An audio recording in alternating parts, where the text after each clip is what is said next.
அகிம்சை. இதன் ஆசிரியர் M.R. ராஜேந்திரன். மத்தியான நேர வெயில் மண்டையை சூடேற்றி கொண்டிருந்தது. அவர்கள் வியர்த்திருந்தனர். நடந்து நடந்து உடல் களைத்திருந்தனர். அமைதியாக நடந்து கொண்டிருந்த 10 பேர் கொண்ட அந்த கும்பலில் மகாலிங்கம் முதலில் பேசினார். ஒரு ஹால்ட் போடலாமா? தொடர்ச்சியாக 2 மணி நேரம் நடந்ததுனால ஏற்பட்ட களைப்பு அவனுக்கு. ஆமண்ண, வெயில் வேற இன்னைக்கு அதிசயமா மண்டைய பிளக்கிற மாதிரி இருக்கு. மகாலிங்கத்தை தொடர்ந்து வழிமொழிந்தான் ஜெயந்தன். முதல்ல எங்கேயாவது குடிக்க கொஞ்சம் தண்ணி கிடைக்குதான்னு பாருங்க என்றான் பிரகாசம். இன்னும் 1 கிலோமீட்டர் தூரம் நடந்தோம்னா இதே நெடுஞ்சாலையை ஒட்டியே ஒரு கிராமம் வருது. அங்கே போய் ரெஸ்ட் எடுத்துருக்கோம். அப்படியே மதிய சாப்பாட்டையும் முடிச்சுக்குவோம் என்றான் ரவீந்திரன். மத நல்லிணக்கத்தை வலியுறுத்தி நடைப்பயணம் மேற்கொண்ட அந்த சிறு குழுவுக்கு ரவீந்திரன் தான் தலைமையேற்று வழிநடத்தி கொண்டிருந்தான். மதங்களின் பெயரால் மக்களின் மனதில் மூண்டு உள்ள மூடத்தீயை அணைப்பதற்கு அவர்கள் தங்கள் உடலை வருத்தி கொண்டு மதங்களை மறப்போம், மனிதனை நினைப்போம் என்று மத நல்லிணக்கத்தை விளக்கும் விதமான துண்டு அறிக்கைகளை வழியெங்கும் வழங்கியபடியே அமைதி பிரச்சாரம் செய்து நடந்து கொண்டிருந்தனர். அடுத்த சில நிமிட நேர நடைக்கு பின் அவர்கள் அந்த கிராமத்தை வந்தடைந்தனர். அங்கே கண்ட காட்சி அவர்களை அதிர்ச்சிக்குள்ளாக்கியது. சாலையில் வரும்போது வாகனங்களின் குறுக்கே சென்று கை காட்டி நிறுத்தி பிச்சை எடுத்து கொண்டிருந்தார் ஒரு முதியவர்.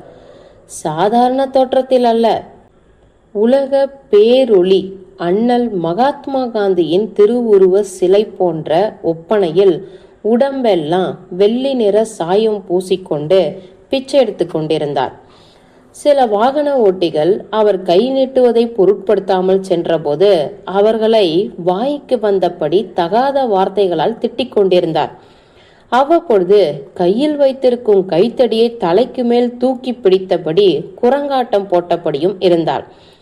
நிறைய மது உண்ட போதையினால் நிலை தடுமாறி ஆடிக்கொண்டிருந்த அவரை அங்கிருந்த கிராமவாசிகள் சிலர் வேடிக்கை பார்த்து ரசித்துக் கொண்டிருந்தனர். ரவீந்திரன் நடையில் சற்று வேகம் கூட்டி கூத்தாடி கொண்டிருந்த அவரை நெருங்கினான்.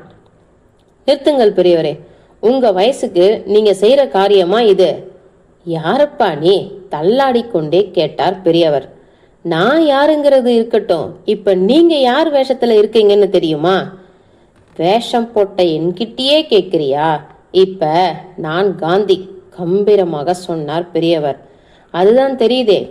அந்த மகாத்மாவோட வேஷத்தில் என்ன காரியம் செய்றீங்க என்று அவரது கையை பற்றி சாலையிலிருந்து ஒரு மர நிழல் ஓரமாக அழைத்து வந்தான் ரவீந்திரன்.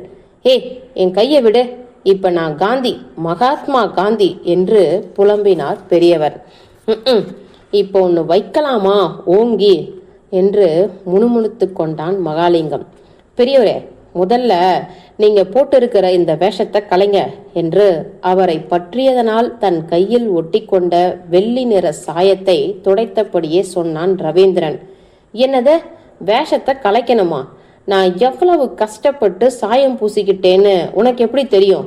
முடிஞ்சா காசு கொடுத்துட்டு நடைய கட்டு, இல்லைன்னா ஓரங்கட்டு என்று தன் கைத்தடியை ரவீந்திரனின் மார்புக்கு குறுக்காக வைத்து அவனை தள்ளிவிட்டார். அதை சற்றும் எதிர்பாராத ரவீந்திரன் நிலை தடுமாறி கீழே விழுந்தான். வயசானவராச்சேன்னு பார்த்தா என்னையா ரவுடி மாதிரி நடந்துக்கிற என்று அவரது கைத்தடியை பிடித்தான் மகாலிங்கம். ஐயோ, யாராவது ஓடிவாங்க, இந்த பாவி பயலுங்க வயசானவனும் பார்க்காம என்கிட்ட தகராறு பண்றானுங்க என்று அழுகுரலில் கத்தினார் பெரியவர். சற்று தூரத்தில் இருந்து அதை கண்ட 5-6 பேர் திபுதிபுவென்று ஓடி வந்தனர். என்னப்பா பெரியவர்கிட்ட தகராறு பண்றீங்க? ஓடி வந்தவர்களில் ஒருவன் கேட்டான்.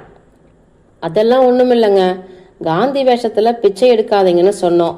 அதுக்கு இந்த பெரியவர் தான் ஆர்ப்பாட்டம் பண்றாரு என்று கீழே விழுந்ததனால் ஏற்பட்ட தன் முழங்கை சிராய்ப்பை தடவிக்கொண்டே சொன்னான் ரவீந்திரன். நாங்க தான் தூரத்துல இருந்தே பார்த்தோமே. ரோட்ல நின்னுக்கிட்டு இருந்தவரை கையை பிடிச்சு நீ தான் இழுத்துக்கிட்டு வந்து ஏதோ திட்டிருக்கிற, அதனாலதான் அவர் உன்னை கீழே தள்ளி இருக்கிறார் என்றான் அந்த கிராமத்துக்காரன். யோ, கண்ணால பார்த்ததை வச்சு நீயே கற்பனை பண்ணி பேசாத, சற்றே கோபப்பட்டான் ஜெயந்தன். என்னப்பா, இளவட்டங்களா வந்து கலாட்டா பண்றீங்க? எந்த ஊரு நீங்க? எங்க ஊர் பசங்களை வர சொல்லட்டுமா? குமாரு, நம்ம பசங்களை அழைச்சிக்கிட்டு வாடா என்று பக்கவட்டமாக திருப்பி குரல் கொடுத்தான் அந்த கிராமத்துக்காரன். உடனே அவனுக்கு அருகில் நின்றிருந்த ஒரு இளைஞன் வேகமாக ஓடினான். அவன் கொடுத்த குரலுக்கு ஆங்காங்கே நின்று கொண்டிருந்த கிராமவாசிகளும் சில இளைஞர்களும் உடனடியாக அங்கே கூடிவிட்டனர். நீங்க யாரும் எதுவும் கோபப்பட்டு பேசிடாதீங்க, என்ன நடந்தாலும் பொறுமையா இருங்க என்று தன் குழுவினருக்கு கட்டளை போல சொன்னான் ரவீந்திரன். என்னென்ன, என்னாச்சு? ஓடி வந்த சிலரில் குரல் கொடுத்த கிராமத்துக்காரனை பார்த்து கேட்டான் ஒருவன்.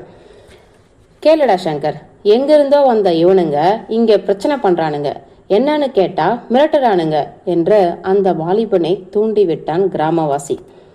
நான் போட்டிருக்கிற காந்தி வேஷத்தை கலைக்கணுமா? என்னமோ இவனுங்க அப்பம் விட்டு சொத்தை நான் திருடிக்கிட்டு வந்த மாதிரி இல்ல அதிகாரம் பண்றானுங்க, விடாதீங்க இவனுங்கள என்று பெரியவர் கத்தினார். பெரியவரே, இவங்க எல்லோரும் உங்களுக்கு சப்போர்ட் பண்றாங்கிறதுனால உங்க வேஷத்தை கலைக்காம விட்டுடுவோன்னு நினைக்காதீங்க என்று தீர்மானமாக சொன்ன ரவீந்திரனின் தோலை தொட்டு திருப்பினார் அந்த கிராமவாசி. என்ன நினைச்சுக்கிட்டு இருக்கிற உன் மனசுல? உங்களை பார்த்து நான் கேட்க வேண்டிய கேள்வி இது என்று புன்னகைத்தான் ரவீந்திரன். என்னடா ரொம்ப திமிரா பேசுற என்று அந்த கிராமத்துக்காரர் ரவீந்திரனின் சட்டையை பிடித்திழுத்து அவனை அடிப்பதற்கு கையை ஓங்கினார். வேகமாக பாய்ந்து வந்து அந்த கையை பிடித்து தடுத்தான் மகாலிங்கம். நீ என்னடா துள்ளற என்று வேகமாக திரும்பினார் கிராமத்துக்காரர். மகாலிங்கத்துக்கு விழுந்தது பலார் என்று ஒரு அடி. சட்டென இருவருக்கும் இடையில் புகுந்து இடைவேளி ஏற்படுத்தி நின்றான் ரவீந்திரன். மகாலிங்கம், இது நம்ம கடமைக்கு ஏற்படுற சோதனை. இப்ப நாம பொறுமையை இழந்தோம்னா நம்ம நடைப்பயணத்தோட நோக்கமே கெட்டுடும். கொஞ்சம் பொறுமையா இருப்பா என்று அவனை விலக்கிவிட்டு கிராமத்துக்காரர் பக்கம் திரும்பினார். ஐயா, கொஞ்சம் அமைதியா இருங்க, தேவையில்லாம கோபப்படாதீங்க. நான் நினைச்சேனா காந்தி வேஷம் போட்ட பெரியவரையும் அவருக்கு உடந்தையா இருந்த சமூக சேவை பண்றவங்களை தாக்கினுங்கன்னு உங்களையும் இப்பவே போலீஸ்ல ஒப்படைக்க முடியும் தெரியுமா என்று ரவீந்திரன் சொன்னபோது கிராமவாசிகள் மத்தியில் சலசலப்பு ஏற்பட்டது. அப்படி என்ன பெரிய தப்பு பண்ணிட்டாங்க இவங்க, நீங்க இப்படி ஆர்ப்பாட்டம் பண்றீங்க? கிராமத்து இளைஞன் சங்கர் கேட்டான். அந்த பெரியவர் காந்தி வேஷம் போட்டுக்கிட்டு இருக்கிறாரே. ரவீந்திரன் பேச்சை முடிப்பதற்குள் இளைஞன் சங்கர் குறுக்கிட்டான். அவர் வைத்து பிழப்புக்கு அடிக்கடி இத மாதிரி வேஷம் போடுறது இங்க சகஜம். மகாத்மா வேஷம் போட்டுக்கிட்டு குடிச்சிட்டு கூத்தாடிக்கிட்டு தகாத வார்த்தைகளை பேசுறாரே, இது உங்களுக்கு தப்பா தெரியல? இதுல என்னங்க தப்பு இருக்கு? வேஷம் போட்டுக்கிட்டு பிச்சை எடுக்கிறது அவரோட தொழிலே. பிச்சை எடுக்கிறது ஒரு தொழிலுன்னே சொல்ற அளவுக்கு ஆயிடுச்சா? அப்படின்னா உங்க அப்பா வேஷத்தை போட்டுக்கிட்டு அவர் பிச்சை எடுத்தா பரவாயில்லையா? ரவீந்திரன் அப்படி கேட்டதும் அந்த இளைஞன் சங்கரின் முகம் சட்டென இருண்டது. இந்த வர மரியாதையா பேசு, இல்லனா நடக்கிறதே வேற. கோபம் கொப்பளிக்க சொன்னான் அவன்.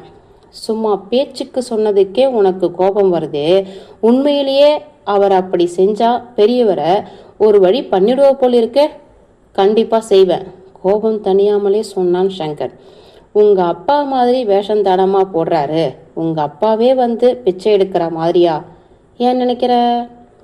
வேஷம்தான், ஆனா எங்க அப்பாவை கேவலப்படுத்துற மாதிரி எல்லாம் இருக்கு. உங்க அப்பாங்கிற பாசத்துல நீ உணர்ச்சி வசப்படுறது நியாயம்தான். ஆனா இந்த தேசத்துக்கே தந்தைன்னு நாமெல்லாம் கொண்டாடுற அந்த மகாத்மா வேஷத்துல அவர் செய்யற இந்த தகாத செயல் உனக்கு தப்பா படலையா? இது என்னப்பா நியாயம்? ரவீந்திரன் அப்படி கேட்டதும் சங்கர் அமைதியாக தலை கவிழ்ந்தான். ஜெயந்தா, நம்ம நோட்டீஸ் எடுத்து எல்லாருக்கும் ஒன்று கொடு என்று ரவீந்திரன் மேலும் தொடர்ந்தான். நீங்க அடிச்சிட்டிங்கிறதால நாங்களும் திருப்பி அடிச்சோம்னா பிரச்சனை தான். அன்பு வழி, அகிம்சை வழின்னு காட்டின அந்த மகாத்மா காந்தி வழியில தான் இந்த நடைப்பயணத்தை நாங்க ஆரம்பிச்சிருக்கிறோம். ஏதோ எங்களால முடிஞ்சத நாங்க செய்யறோம். நீங்க யாரும் நல்லது செய்யலனாலும் பரவாயில்ல, தயவு செய்து நல்லது செய்யறவங்க யாருக்கும் தடையா இருக்காதீங்க. அறியாமையால் அந்த பெரியவர் தான் தவறு செய்யறாருன்னா படிச்சவங்க, விஷயம் தெரிஞ்சவங்க நாம தான் அதை திருத்தணும். அதை விட்டுட்டு நமக்கு என்ன ஆச்சுன்னு வேடிக்கை பார்த்துக்கிட்டு இருக்கலாமா? அப்போது கூடி நின்ற கூட்டத்திலிருந்து சுமார் 15 வயது மதிக்கத்தக்க பையன் ஒருவன் ரவீந்திரன் முன்னே வந்து நின்றான். சரியா சொன்னீங்க அண்ணே, உங்களை புரிஞ்சிக்காம எங்க ஊர்க்காரங்க ஏதோ தப்பா பேசிட்டாங்க, நீங்க ஒன்றும் மனசுல வச்சுக்காதீங்க என்றான். அவனை தொடர்ந்து அவன் வயதொத்த 10-15 பையன்கள் அவன் சொன்ன கருத்தை வரவேற்று பேசினர். நீங்க எல்லாம் படிக்கிறீங்களாப்பா? ரவீந்திரன் கேட்டான். ஆமாண்ணே, 10வது படிக்கிறோம். இவன் தான் எங்க ஸ்கூல் லீடர் என்று முதலில் பேசிய பையனை கை காட்டினார். வேஷம் போட்டு இருக்கிற அந்த தாத்தாவை நாங்க பாத்துக்கிறோம் என்றான் ஒருவன். இப்பவே இழுத்துக்கிட்டு போய் அவரை குளிப்பாட்டி விட்டுதான் மறுவேளை என்று ஒருவன் அந்த பெரியவரை நோக்கி ஓடினான். மொத்த மாணவர்களும் அந்த பெரியவரை சூழ்ந்து கொண்டு அவரை குழாயடி நோக்கி இழுத்து கொண்டு ஓடினர். இதுவரை இறுக்கமான மனநிலையில் இருந்த கூட்டத்தார் அந்த காட்சியை கண்டு சிரிக்க ஆரம்பித்தார்கள்.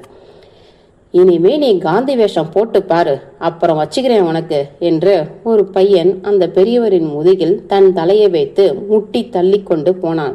டேய் விடுங்கடா, இனிமே காந்தி வேஷம் மட்டும் போட மாட்டேன்டா, இப்ப விட்டுடுங்கடா, அடிச்ச போதெல்லாம் இறங்கிடுண்டா என்று புலம்பினார் பெரியவர். ஆனால் பையன்கள் விடுவதாக இல்லை. இனிமே நீ காந்தி வேஷம் மட்டும் இல்ல, எந்த வேஷம் போட்டாலும் போலீஸ் ஸ்டேஷன் தான் உனக்கு என்று தள்ளி கொண்டு போயினர். எதிர்கால சந்ததியினர் விழிப்படைந்து விட்டதை நேரில் கண்ட பெருமிதத்தில் மிதந்து கொண்டிருந்தான் ரவீந்திரன். முற்றும்.